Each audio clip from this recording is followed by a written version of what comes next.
오늘 하나님께서 우리에게 주시는 말씀은 신약성경 누가복음 2장 25절부터 33절까지 말씀입니다. 우리 정성대에서 함께 받들어 읽습니다. 25절 시작합니다. 예루살렘에 시몬이라 하는 사람이 있으니 이 사람은 의롭고 경건하여 이스라엘의 위로를 기다리는 자라. 성령이 그 위에 계시더라. 그가 주의 그리스도를 보기 전에는 죽지 아니랴 하리라 하는 성령의 지시를 받았더니 성령의 감동으로 성전에 들어가매 마침 부모가 율법의 관례대로 행하고자 하여 그 아기 예수를 데리고 오는지라. 시몬이 아기를 안고 하나님을 찬송하여 이르되 주제여 이제는 말씀하신 대로 종을 평안히 놓아 주시는도다. 내 눈이 주의 구원을 보았사오니 이는 만민 앞에 예비하신 것이 이방을 비추는 빛이요 주의 백성 이스라엘의 영광이니이다 하니 그의 부모가 그에 대한 말들을 놀랍게 여기더라. 아멘. 오늘 저는 함께 읽은 말씀을 가지고 하늘 위로를 기다리라 하는 제목으로 주의 말씀을 여러분과 함께 나누려고 합니다.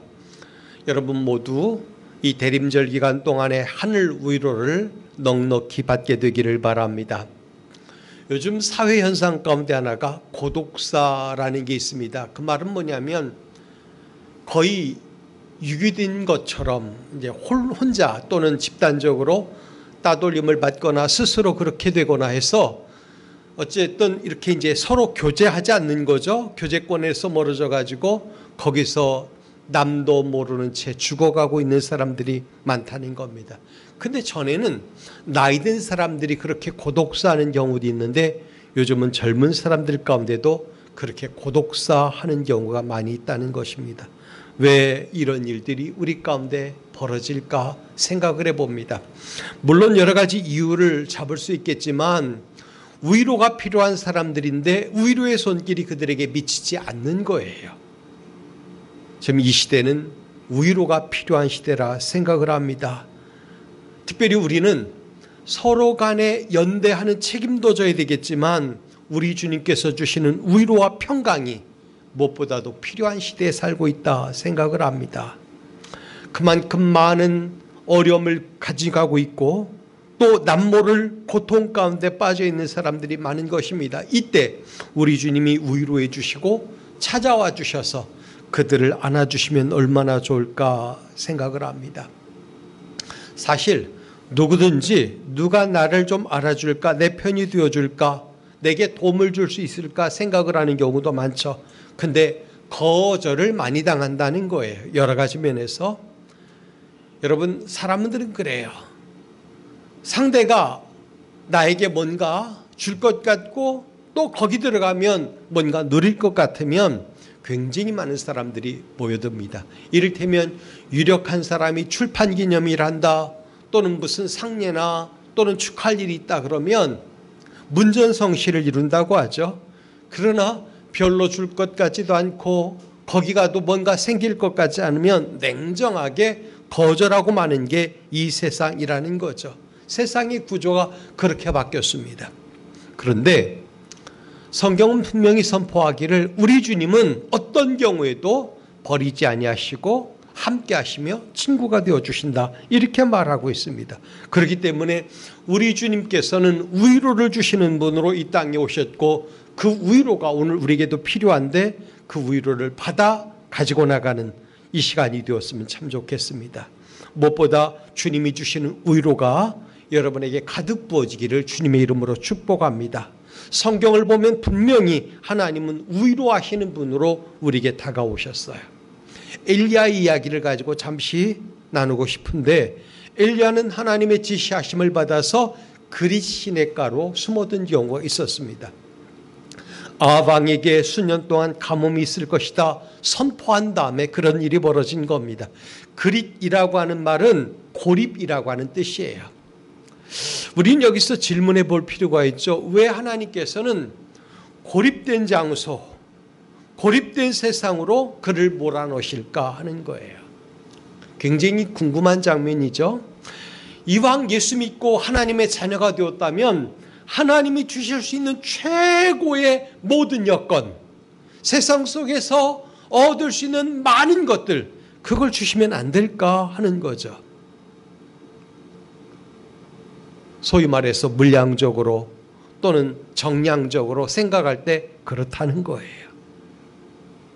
근데도 우리 하나님께서는 오늘 고립된 장소로 그를 보내시면서 거기 숨으라, 하나님의 종에게 숨으라고 말씀하시는 거예요. 자, 그렇다면 목숨을 부지하게 하려고 거기 숨으라고 했을까? 아니면 아무도 찾지 못하게 하려고 그렇게 했을까? 쉽게 생각하면 그런 추측도 가능합니다. 그러나 그것은 잘못된 관점이라고 생각을 합니다. 여러분, 하나님은 오늘도 하나님의 자녀들에게 그리시네가로 숨으라고 말씀하셔요. 인도하신다는 겁니다. 그렇기 때문에 그리시네가는 세상으로부터는 고립된 장소지만 하나님께로부터 오는 모든 은혜와 평강과 위로가 넘치는 장소라는 걸 우리가 알아야 돼요. 그렇기 때문에 오늘 우리가 그리시네가로 인도함을 받는 것은 축복이라고 하는 사실을 놓치지 말아야 되는 겁니다. 안주함, 편리함 고립되게 하시죠? 물질 세계로부터 고립되게 하시죠? 왜 그렇게 하실까? 성경은 무슨 얘기를 하는 거냐면 세상 것들로부터의 고립은 곧 하나님께로부터는 모든 것의 시작이다 이거예요. 우리가 이걸 놓치면 안 되는 겁니다. 그렇기 때문에 세상 것들로부터 고립된다고 해서 고통받지 마시기 바랍니다. 심리적으로 압박받지 마시기 바랍니다. 그때부터 하나님께서 우리에게 개입하시고 역사하시고 함께 하시며 모든 것을 더하시는 거예요. 엘리야는 모든 것으로부터 고립된 후에 그 고립된 장소에서 하나님께로부터 오는 위로를 받습니다. 비록 작아 보이는 것 같지만 까마귀가 찾아왔죠. 그를 통해서 떡과 고기를 제공하셨습니다. 오늘 우리도 고립을 통하여 하나님께서 주시는 위로를 받아야 되는 것입니다. 이 고립을 통하여 하나님께서 나에게 말씀하시고 역사하시기 원하시는 그 대목을 읽어내야 되는 것입니다. 성경에 많은 이야기는 하나님께서 자기 백성에게 위로를 주셨다 하는 이야기로 가득 채워져 있습니다. 사람들은 아주 오래전부터 위로자로 오시는 메시아를 기다렸습니다. 이스라엘의 역사 자체가 메시아를 기다린 역사였습니다. 메시아가 오시면 어떻게 됩니까? 고단함이 끊어집니다. 평안과 안식이 찾아옵니다. 억압당하는 백성을 건져내실 것이라고 성경은 말씀하셨습니다. 선지자들은 수백 년에 이르러서 대대로 거쳐서 이런 희망의 메시지를 전달했습니다. 그러나 수십 년, 수백 년이 흘러도 메시아는 나타나지 않았습니다. 그러자 하나둘 기다림을 포기합니다. 세상으로부터의 고립을 싫어합니다. 그래서 고립이 아닌 함께함, 섞여삼, 묻어감, 오히려 물들어감 이런 것으로 바뀌어지는 거예요. 거짓 메시아가 출현합니다. 마음을 혼란하게 만듭니다. 그래서 당시 이스라엘은 메시아에 대한 미련을 더 이상 갖지 않게 되었습니다. 애타게 기다릴 이유가 없었습니다. 왜냐하면 고립이 아닌 것을 선택하면 물질도 맛보고 권력도 맛보고 탐욕도 맛보고 온갖 세상 것을 맛보며 살 수 있었기 때문에 애타게 기다릴 이유가 없어진 거예요. 로마의 통치 아래서 거기 빌붙으면 그럭저럭 살 수 있었기 때문에 그런 것입니다. 그래서 경건한 사람이 하나둘 끊어져가는 그 시대에 예루살렘에 아직도 경건한 삶을 사는 시므온이라고 하는 사람이 있었습니다. 그는 메시아를 보내시겠다고 하는 성령의 약속, 하나님의 약속을 끝까지 기다리고 있었습니다. 그의 기다림은 결국 메시아를 만나는 축복으로 이어졌습니다. 여기서 얻을 교훈이 뭘까요? 기다리는 자에게 하나님은 은혜를 베풀어 주신다는 거예요. 약속을 믿고 기다리는 자에게 하나님은 정한 때 반드시 하나님이 약속하신 것을 복으로 주신다는 거예요. 저는 여러분들이 그 복을 받는 주인공들이 되길 바랍니다. 성도 여러분, 하나님의 약속은 비록 더딜지라도 반드시 이루어집니다. 그러므로 오늘도 기다리는 자에게 하늘 위로와 평강이 임하게 될 것입니다. 오늘 우리는 오늘부터 대림절 시작합니다. 첫 주일로 보내는데 기다리는 자에게 임하는 위로가 어떤 것인지 이 절기 동안에 맛보고 경험하고 배워나가는 그런 삶을 살게 되기를 바랍니다. 그렇다면 어떤 자세를 가지고 기다려야 될까 하는 거죠. 저는 오늘 세 가지로 그 기다림의 자세를 본받으려고 합니다. 그 가운데 하나가 뭐냐? 기다리는 자는 경건해야 된다는 거예요. 이 경건이 굉장히 중요해요. 어릴 때 교회에서 늘 이런 노래를 배우며 살았습니다. 손양원 목사님이 작사한 것으로 알려진 주님 고대가라는 거죠. 그 가운데 1절을 보면 낮에나 밤에나 눈물 머금고 내 주님 오실 날 오시기만 고대합니다. 가실 때 다시 오마 하신 예수님 오 주여 언제나 오시렵니까 하는 거죠. 물론 그 시대적인 배경도 있지만 간절히 기다렸다, 절박하게 기다렸다는 게 그 가사 속에 숨어들어 있습니다. 오늘도 많은 성도들이 주님의 재림을 기다리며 삽니다. 여러분은 오늘 어떤 마음으로 주님 오심을 기다리며 살아가고 있습니까? 혹시 경제적인 안정, 사회적인 질서를 경험하다 보니까 구태여 재림의 주님을 기다릴 마음이 없어지기 시작한 것은 아닐까 하는 거죠. 세상이 주는 편리함 때문에 익숙해지다 보니까 기다릴 필요를 더 이상 갖지 않는 건 아닌가 생각을 해보게 되는 거죠. 주님은 오늘도 우리에게 오셔서 우리와 더불어 계시기 원하지만 우리는 그런 주님을 받아들일 마음의 자세도 없고 공간도 만들지 않고 시간조차 내지 않는다는 거예요. 그냥 세상에 물들어 고립이 아니라 세상과 타협하고 물들어가고 거기 속하여 살려고 하는 경우가 너무 많이 있다는 거죠. 그러나 주님은 오늘도 다시 오실 주님을 기다리는 자를 찾고 계십니다. 시몬이 그랬던 것처럼 기다리는 자는 한 가지 자세를 가져야 되는데 그게 뭐냐? 경건이라는 겁니다. 그렇기 때문에 이 시대에 누가 주님의 재림을 기다리는 사람이냐라고 말할 때 경건한 자라는 거예요. 경건이 삶 속에 스며들어 있고 행동 양식 속에 스며들어 있는 사람이 바로 주님의 오심을 기다리는 자들이에요. 그런 사람들은 반드시 하늘 위로를 받게 될 것입니다. 대림절은 기다림의 신앙을 회복하는 절기입니다. 다시 오실 주님을 기다리는 시간입니다. 우리는 우리에게 시몬처럼 기다리는 삶을 살라고 말씀하시는 주님의 음성을 들어야 돼요. 기다리는 삶을 살려면 경건해야 된다는 겁니다. 세상적인 모든 것으로부터 고립을 선택하고 오히려 하나님께서 공급해 주시는 은혜와 평강만 누리며 살겠다고 다짐하며 말씀 중심, 예배 중심, 하나님 중심의 삶을 살아가는 사람이 바로 경건한 사람이라는 거예요. 주께서 선지자를 통해 비록 더딜지라도 기다리라, 지체되지 않고 정령 응하리라, 하박국 2장 3절 말씀인데 그렇게 말씀해 주셨어요.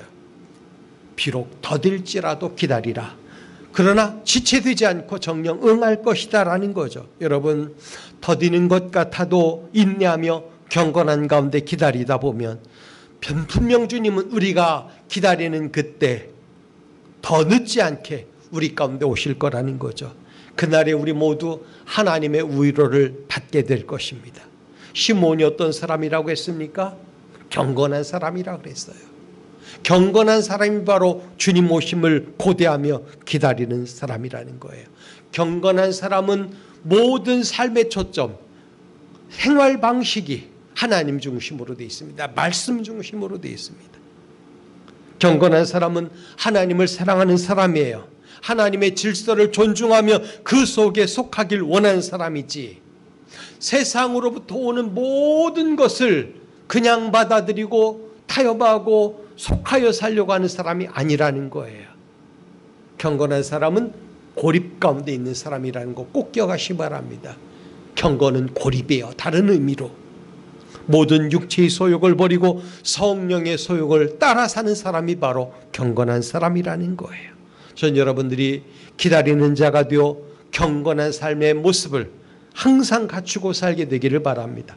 두 번째, 기다리는 사람은 어떤 사람일까? 성령의 이끄심에 순종한다는 거예요. 성령의 말씀에 민감하게 반응하고 마음을 거기다 드리고 산다는 것입니다. 25절을 보면 시몬은 의로운 사람이라고 그랬습니다. 의로운 사람이라는 말은 그가 바르고 정직했다라는 것을 의미합니다. 유대적인 표현으로 말하면 율법을 지키는 자가 의로운 사람이죠. 세상 사람들이 하나님의 말씀을 마음에 두기 싫어할 때 시몬은 하나님의 말씀을 마음에 두고 살았다는 것입니다. 죄악된 세상을 살면서 자신을 합리화시키는 것이 아니라 오히려 하나님의 말씀 위에 굳게 서려 했다는 것입니다. 이런 시몬에게 성령의 이끄심이 있었습니다. 죽기 전에 주의 오심을 보게 될 것이다 하는 성령의 지시를 받은 거예요. 경건한 사람이었고 성령의 이끄심을 받는 사람이었기 때문에 그걸 믿은 거죠. 세상의 죄에 사는 사람들에게 이것은 대수롭지 않게 여겨졌을 겁니다. 그러나 시몬에게는 이 말씀이 너무나 귀했고 놀랍고 기쁜 일이었어요. 전 여러분이 성령의 이끄심에 민감한 삶을 살 수 있길 바랍니다. 성령의 이끄심에 민감하다 보면 기뻐할 일이 많아지고 감사할 일이 찾아오게 되는 것입니다. 시몬이 아기 예수가 자기에게 옴을 보고 그가 메시아임을 단번에 알아봤습니다. 성령이 감화감동하셨기 때문에 그런 거예요.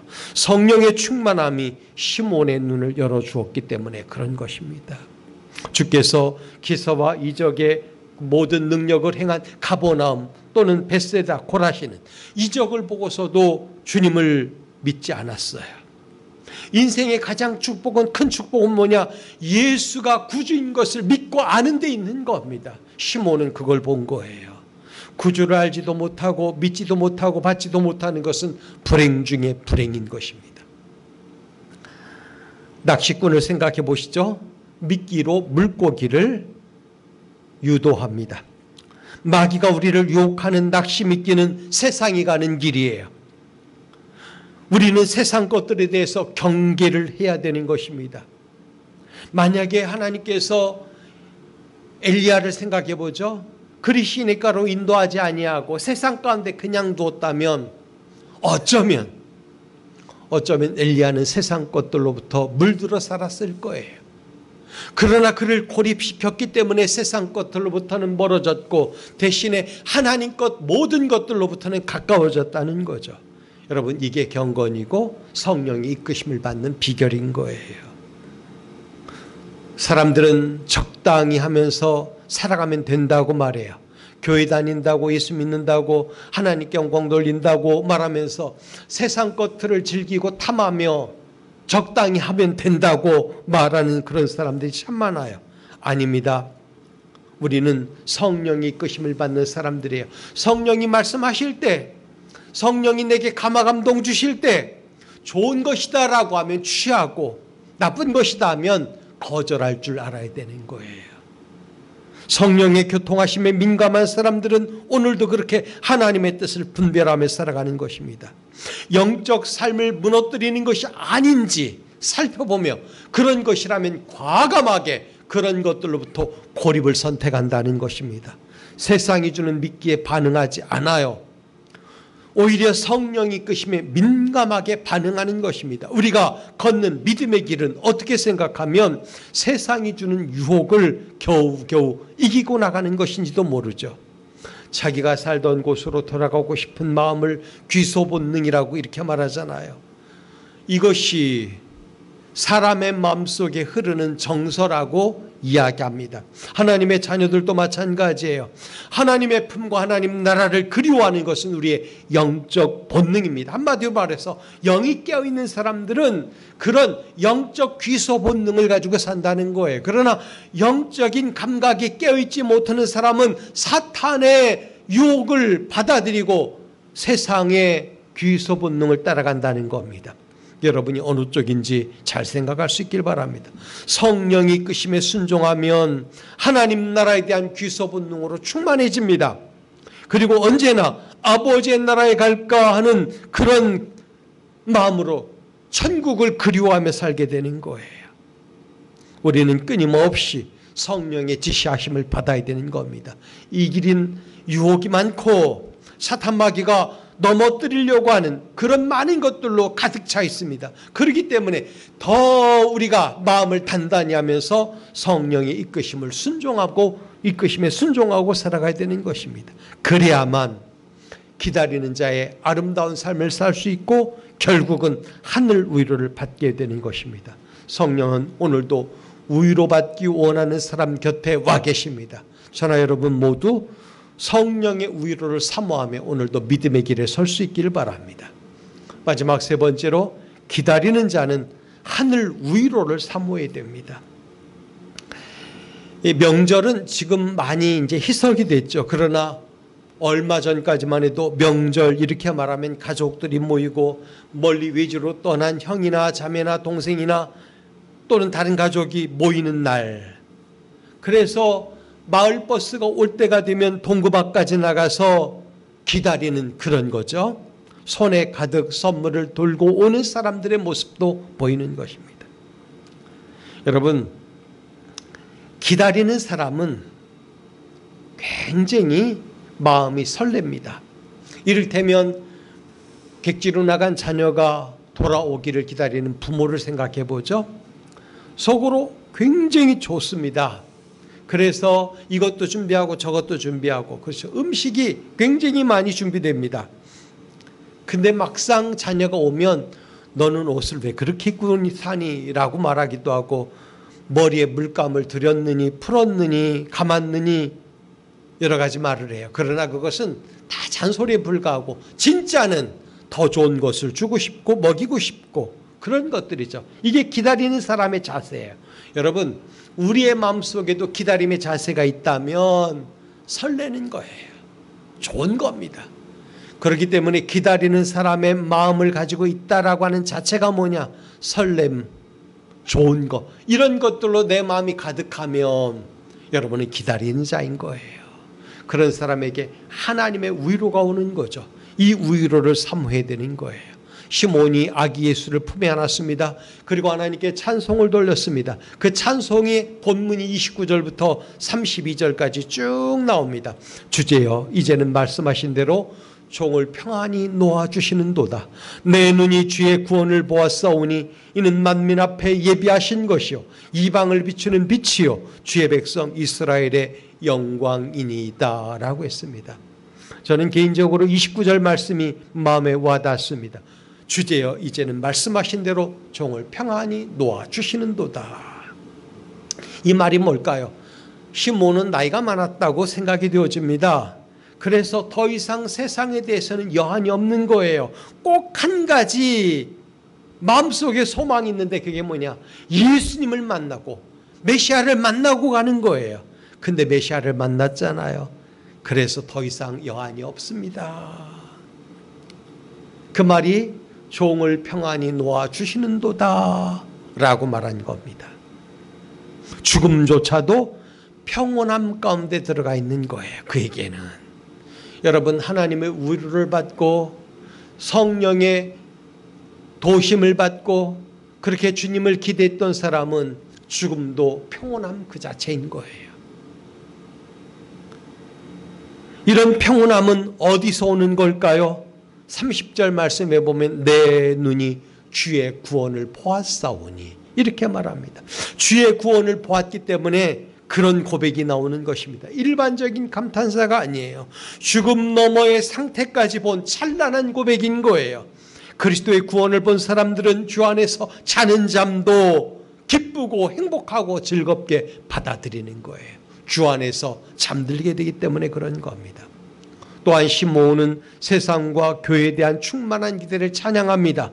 왜냐하면 시몬의 눈에는 이 아이가 세상에 가져올 교회들 가운데 역사하실 하나님 나라를 미리 볼 수 있었기 때문에 그런 거죠. 이는 만민 앞에 예비하신 것이요 이방을 비추는 빛이요 주의 백성 이스라엘의 영광이니이다. 얼마나 놀라운 찬양인지 몰라요. 시몬이 주님을 뭐라고 노래합니까? 이방을 비추는 빛이라는 거예요. 원래 이스라엘을 제외한 모든 나라와 족속들은 약속의 언약들에 대해서는 외인이라고 그랬어요. 세상에서는 소망이 없다고 그랬어요. 하나님도 없는 자들이라고 얘기를 했습니다. 만일 하나님의 복음이 우리에게 비춰지지 않았다면 아직도 우리는 어둠의 권세 가운데 빠져 있었을 겁니다. 아침 해가 떠올라야 세상이 밝아지는 것처럼 복음이 이 땅에 비칠 때 나라와 족속들이 주의 영광을 보게 되는 것입니다. 그러므로 우리는 열방과 족속들에게 나아가 하늘의 귀한 빛에 들어가게 하신 자, 즉 우리 주 예수 그리스도의 아름다운 덕을 선전하는 삶을 살아야 되는 거예요. 하늘 위로를 기다리는 사람이 돼야 되는데 기다리는 자의 삶을 그들에게도 전달해 줄 책임이 있는 거죠. 시몬은 메시아의 영광스러운 직책에 대해서도 찬송을 합니다. 그리스도를 이스라엘의 영광이라고 찬송했다는 것이죠. 다윗을 제외한 거의 모든 이스라엘의 역사는 선민의 영광과는 거리가 먼 수치의 역사를 지니고 있었습니다. 시몬이 살던 당시도 로마의 지배를 받고 있었죠. 하나님의 통치를 받아야 될 백성들이 이방 세력의 통치를 받고 하나님께 예배해야 될 민족이 예배를 잃고 사는 그런 민족이 된 거예요. 현실 세계 어디를 보아도 영광은 이루어지지 않고 있었습니다. 그럼에도 불구하고 시몬은 아기 예수를 안고서 찬송하기를 이 아이가 이스라엘의 영광이라고 말한 거예요. 성경은 언젠가 이스라엘이 회복될 것을 얘기하고 있습니다. 그날에 우리 주님이 이스라엘의 영광이 될 것이라고 믿습니다. 성도 여러분, 우리는 지금 다시 오겠다 약속하신 주님을 기다리며 살고 있습니다. 그가 오셔서 모든 우리의 눈물을 씻어주시고 우리를 하나님 나라로 인도해 가시고 그리고 우리에게 한없는 의로와 평강을 허락해 주실 것입니다. 주님은 그날까지 우리에게 성령을 보내셔서 모든 사람의 위로자가 되게 하셨습니다. 오늘도 성령께서는 우리의 모든 연약함에 동참하셔서 구체적으로 우리 연약함에 손대고 계시는 것입니다. 만약에 여러분들이 가난으로 인하여 어려움을 겪고 있다면 우리의 가난함의 문제 가운데 주님이 손대고 계시는 거예요. 많은 얼거매인 것들이 여러분 가운데 있어서 여러분이 그런 결박에 묶여 있다면 주님이 모든 결박에 손대고 계시는 거예요. 성령의 역사를 경험할 수 있길 바랍니다. 풀어질 겁니다. 더 놀라운 것으로 여러분 가운데 하나님의 위로가 내려올 것입니다. 오늘도 우리 주님께서 이 땅에 오셔서 우리의 모든 연약함을 짊어질 것입니다. 주님이 이 땅에 오셔서 우리를 하나님께로 데려갈 그 모든 은혜를 베풀어 주실 것인데 특별히 하늘 위로를 기다렸던 시몬과 같이 우리도 우리 주님께서 주시는 모든 위로를 기다리며 이 땅에서 남은 삶을 열심히 살아가는 주의 자녀들이 되기를 주님의 이름으로 부탁드립니다. 기도하겠습니다. 존귀하신 아버지 하나님 감사합니다. 오늘 우리를 불러서 하나님의 자녀 삼아 주시고 특별히 하늘 위로를 기다리는 삶에 대해서 배우게 하시니 감사합니다. 아버지 하나님 시몬처럼 우리도 주님의 오심을 기다리며 살아갈 수 있게 도와주옵소서. 더 열심히 주의 말씀에 귀를 기울이고 성령의 인도하심에 아버지 하나님 특별히 우리의 마음을 온전히 몰아넣는 귀한 삶을 살 수 있게 도와주옵소서. 이 시간도 주님께 우리의 모든 것을 특별히 생각과 언어와 행위를 집중시키기를 원하옵고 예수님의 이름으로 기도하옵나이다. 아멘.